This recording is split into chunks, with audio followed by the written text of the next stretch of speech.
जिनको आपत्तिजनक शब्दों से आपत्ति हो वो आगे ना बढ़ें। तो यार 2017 की दोपहरी की बात है। व्हाट्सएप पर सिविल के लौंडे वाले ग्रुप में सब लौंडे बकचोदी कर रहे थे। कोई कॉलेज नहीं गया था, सब घर पे बैठे थे। तभी एक लौंडे ने एक फ़ोटो भेजी जिसमें लिखा था कि Bhangarh is one of the most haunted place in India. तो दूसरे लौंडे ने बोला चलो चलते हैं। तीसरे लौंडे ने बोला दम तो है ही नहीं। और चौथे लौंडे ने बोल दिया अंडी मंडी संडी। तो उसके बाद 10 लौंडों का ग्रुप था, सारे 10 लौंडों ने हाँ कर दी चलने की। उसके बाद हमें रियलाइज़ हुआ कि हम मिडिल क्लास फैमिली से हैं और हमारे यहाँ एक चीज़ होती है माँ बाप नाम की। तो माँ बाप से पूछने के बाद 10 में से 5 लौंडे चल पाए, जिनमें से एक मैं भी था किस्मत से। मेरा नाम तो पता ही तो, मैं शुभम है। और मेरे साथ जो बाकी 4 गए थे उनके नाम मान लो नील, नितिन, मुकेश। नील मीटिंग मुकेश और एक का नाम बकचोद। अब किसी का तो असली नाम रखना पड़ेगा ना, तो इस बकचोद की वजह से ही ये ट्रिप एक किस्सा बना है। हम लोग ग्वालियर से जयपुर बस से निकल गए। सुबह 7 बजे के आसपास जयपुर पहुंच गए थे। तो वहाँ पे जाके हमने सोचा कि 2-3 घंटे के लिए कोई रूम ले लेते हैं फ्रेश वगैरह होने के लिए। फिर वहीं बस स्टैंड के पास जो छोटा सा होटल दिखा हमें, तो 2-3 घंटे के हमने उससे बोला 600 में दे दे, तो उसने दे दिया। हमने बिना रूम देखे 600 रुपये दे दिए उसे।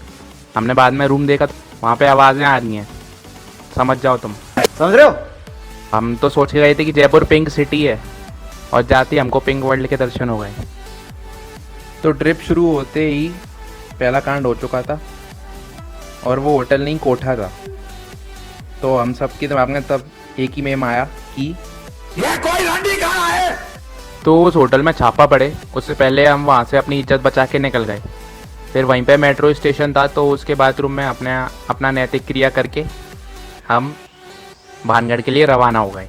अब जिनको नहीं पता उनको बता दूं कि भानगढ़ एक भूतिया किला है जिसमें आत्माओं का वास होता है, और बहुत सी कहानियाँ हैं इसके बारे में प्रचलित। लाल साड़ी में दुल्हन को देखना, कुएं में आत्माओं का कूदना, रात में आवाज़ है, मतलब बहुत ही गांड फटने वाली चीज़ है।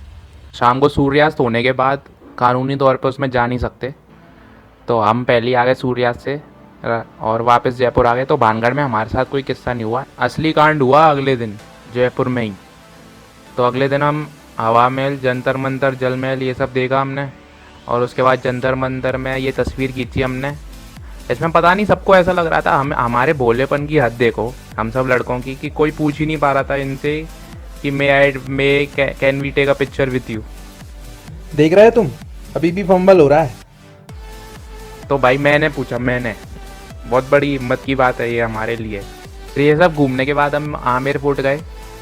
वहाँ पे बस यही बकचोदी चल रही थी लौंडों की। और फिर उसके बाद हम आगे चले, घूम रहे थे। तो वहीं पे बात दे रहे थे कि बकचोद है बहुत पतला इंसान। तो बकचोद अगर बेहोश हो गया तो उसके घर वालों को क्या कहेंगे, उठा के ले जाना पड़ेगा, ऐसी वैसी बातें दे रहे थे बकचोदी में हैं। तो थोड़ी देर बाद चलते चलते हमें एक चीज़ दिखी, तो हम ये देखने रुक गए। उतने में ही बकचोद आगे चलता रहा। हमने कहा ठीक है मिल जाएगा आगे। थोड़ी देर बाद बकचोद गायब अचानक, पता नहीं कहाँ है बकचोद। सही बता रहा हूँ, गांड फट के चार हो गई हम सबकी।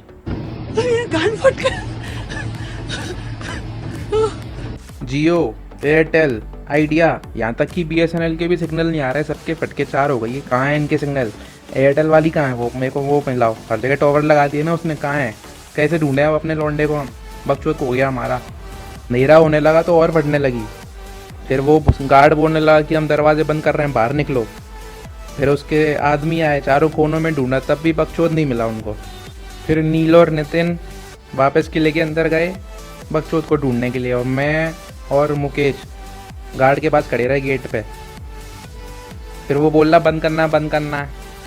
1 घंटा हो गया, बकचोद नहीं मिला। 2 घंटे हो गए, बकचोद अभी तक नहीं मिला। फिर मैं और मुकेश भी गए अंदर, हम चारों ने मिल के ढूंढा, तब भी नहीं मिला।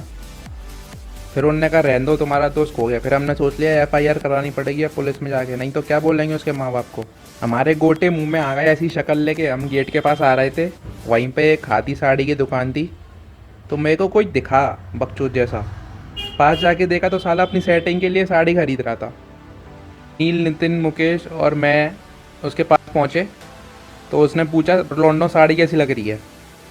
भाई जो हमारे हाथ में आया, चप्पल जूता जो भी आया हमारे हाथ में, जितने भी बेल्ट वेल्ट सब निकाल लिए हमने, और ऐसा पेला है भाई उसको, ऐसा पेला है। हमने नहीं पूछा कैसा है, तू कहाँ को हो गया था, क्या गायब हो गया था, हमने नहीं पूछा, पहले हमने पेला उसको। मुकेश तो ऐसा पागल सा हो गया, बगल में गार्ड खड़ा था, बोला आज इसकी बंदूक लेके मार दूंगा साले को मैं।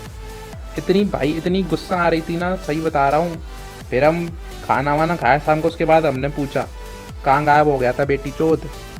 फिर उसने बताया कि पता नहीं तुम लोग कब अलग हो गए, मुझे लगा पीछे आ रहे हो, तो मैं सीधा सीधा चलता गया। फिर एक जगह जाके प्रोहिबिटेड एरिया लगा था, मुझे मतलब नहीं पता था, तो मैं उसके अंदर चलता गया। फिर मैंने पीछे मुड़ के देखा, आवाज़ें लगाई, कोई सुनने को नहीं। फिर मैं चलता रहा। और फिर एक खादी की साड़ी की दुकान, तो सोचा सेटिंग के लिए साड़ी ले लेता हूँ। उसके बाद हम सब ने बस एक ही बात बोली, चल भोसड़ी के। हम सब ने मिल के उसकी सेटिंग से ब्रेकअप कराया सबसे पहले तो। इस बकचोद की जूतिया के चक्कर में उस दिन हमारे लौड़े लगते लगते बचे। हाँ, अभी सुनने में तुम्हें सब आम लग रहा होगा, मतलब लग रहा होगा क्या पका रहा हूँ मैं, इतनी तो कोई डरने वाली बात है नहीं इसमें। लेकिन उस मोमेंट में ना, सच मानो हमारी फटके 4 हो गई थी तब, चारों की भाई। तो यार कुछ मज़ा आया हो, या तुम्हें कोई बात इंटरेस्टिंग लगी हो, या कोई नई बात पता चली हो मेरी इस स्टोरी टाइम वीडियो से, तो लाइक कर देना यार, कमेंट कर देना। और वो लाल वाला बटन है ना, सब्सक्राइब लिखा उस पर अंग्रेजी में, जिसकी हिंदी मुझे नहीं पता, वो दबा देना बस।